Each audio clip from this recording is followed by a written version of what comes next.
You bring up a lot of good points with even just that analogy of like starting small and then growing, starting small and then growing. And I think one of the things that people get wrong is they want to do all the things you do. I want to be on TV. I want to be in movies. I want to be a real estate investor. I want to have a black belt. I want to run a company. And I think that they can start all those things and become excellent at them in 6 months. And they don't realize that, correct me if I'm wrong, but I assume you didn't do all those at the same time right away. So talk a little bit about focusing to really be able to achieve goals and grow, because all that stuff didn't happen overnight. You are 100% correct. My first day at a junior college in Hagerstown, Maryland, there was a job posting for a Citibank customer service rep night shift. I got that job and I focused for the next 11 years on my job and my family. I did whatever it took to get ahead. I worked overtime. I took lateral career paths just to learn everything I could about the service industry, call centers. At that point, call centers were not really talked about.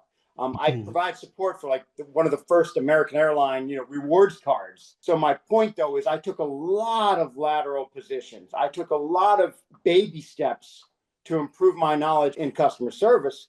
And that ultimately led me to meeting 4 investors who wanted to start a call center in the Philippines. And so at that point in time, I had to kind of dive in. So I said, sure. So I brought my wife, 2 kids at the time, moved to the Philippines with 4 crates of clothing and into a house, built a call center from about 4 people all the way up to 300 people before I ultimately left and came back to the US. But thought there again, as I learned all of that by taking it slow, diving into Citibank, becoming an expert, and then was able to get an opportunity to, live tax-free for a while, have a maid, have a driver, and build an industry that was so new in the Philippines that now is, you see it everywhere, right? Everybody has virtual assistants, customer support, whatever in the Philippines. That was kind of how I really focused. I then came back to the US and I worked at some other electronic payments companies.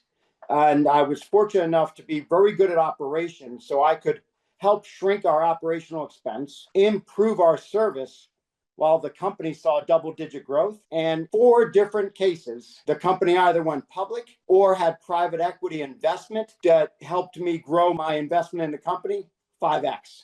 So in some cases, I ended up with a non-compete and I had to leave the industry for 2 years, which that kind of leads me to why I was able to dabble in some other things. But basically, by being so good at what I was doing and being somebody who can help improve the overall customer experience, whether it's just call center, warehouse, data entry, whatever it may be, it's the low man on a totem pole when it comes to an executive. What do they say? Shit flows downhill. It is the shit part of a executive level position in any organization, but it's needed. It's never going away. Even with AI, we need to teach AI. So even with AI, it's not going away. In fact, it takes smarter people to do the job because AI can do the basic functions. So the point is, I stuck with it. I was turned down for many positions over time, and I just kept grinding, kept going. If there was a snowstorm coming, I stayed in the office and slept there and worked, 3 days straight if I had to, whatever it was to help me kick my coverage, I guess you could say, because I wasn't the smartest guy. I didn't, have this big degree or a lot of education. So I at that point just had to train really hard, whatever it was.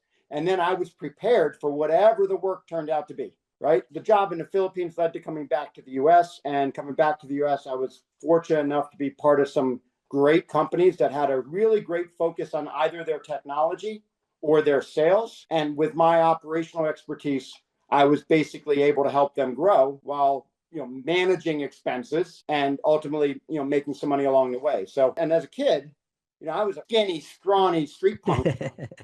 I'd get in, fights, and you have like 3 or 4 people. We'd meet at the mall, and we, throw 50 cents in a pot and say, okay, let's go out back and fight, and whoever wins gets 50 cents. I mean, and that was kind of a lot of money. It felt like, right? But that's how we grew up. Is you fought. You didn't pull knives or guns, and you'd bump into somebody at the mall, and you'd say, here, let's throw some money in and let's go out and fight.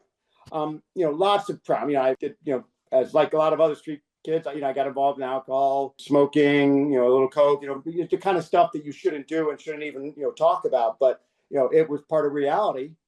I had no money growing up. My mother is still alive. She's an artist. She plays the harp at, festivals, street shows, on the street in Florida, different places. She's truly an artist to this day a 70s girl. I mean, there's a time we lived in a bus, hitchhiked around the US. Different things happened. My mom and dad split up. My dad became a chiropractor in Atlanta, and my mom stayed in New York with me. And ultimately, we moved to Binghamton, New York, and Chambersburg, Pennsylvania. So these places that my street smart helped. And then ultimately, I learned how to put it to good use. That's awesome, man.